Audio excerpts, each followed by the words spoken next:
Fleur d'âme en diapodcast.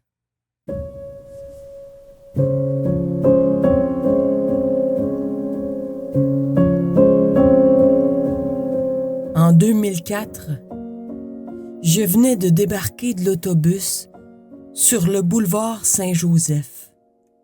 Le vague à l'âme, la dépression qui me saisissait tout le corps, ma gestuelle montrant que la vie était matière à colère, à révolte. On voit tout par le visage et par le corps, on sent tout.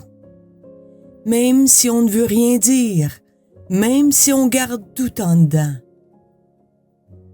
On peut décoder le simple, le compliqué. Le corps murmure, jase, crie, hurle. Le visage, mais encore plus. Les traits se creusent et sculptent dans la chair la mort qui nous habite. Et même si on se terre dans le silence, même si on pense que personne ne nous voit, c'est faux. On nous voit. Ce jour-là que je suis débarquée de l'autobus, je marchais sur le trottoir en direction d'Alexandre Taché pour prendre un autre autobus avec mon pack-sac sur le dos, à pas pesant et presque rompu par le poids, non du pack-sac, mais du « j'en ai plus rien à foutre de toute cette vie ». Mes yeux comptaient les mètres qui me restaient à parcourir, quand soudain, je vois qu'il vient vers moi un homme en fauteuil roulant électrique. C'est un quadraplégique, ça se voit. Comme si j'étais sur le mauvais trottoir, dans la mauvaise vie, la mauvaise scène d'un décor en coulisses, l'homme que je vois arriver stoppe sa chaise roulante et me bloque le chemin. Je ne peux ni passer à la droite, ni passer à la gauche.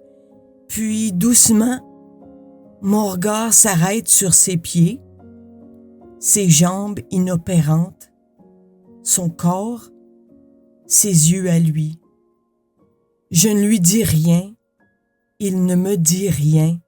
Tout ce qu'il me demande de faire, c'est de regarder ce qu'il est, qui il est. Un handicapé voulant dire « Si tu penses que ta vie c'est de la merde, regarde-moi ». Alors on s'est regardé quelques instants, les yeux dans les yeux. Puis, je lui ai souri, il m'a souri, et il a continué son chemin. Moi, j'ai continué le mien. Après ça, je me suis relevée. Le poids que je portais s'était comme envolé. J'avais laissé la déprime sur le bord du trottoir. J'avais compris ce jour-là qu'on pouvait être bien plus mal, bien plus souffrant et qu'on pouvait vivre quand même.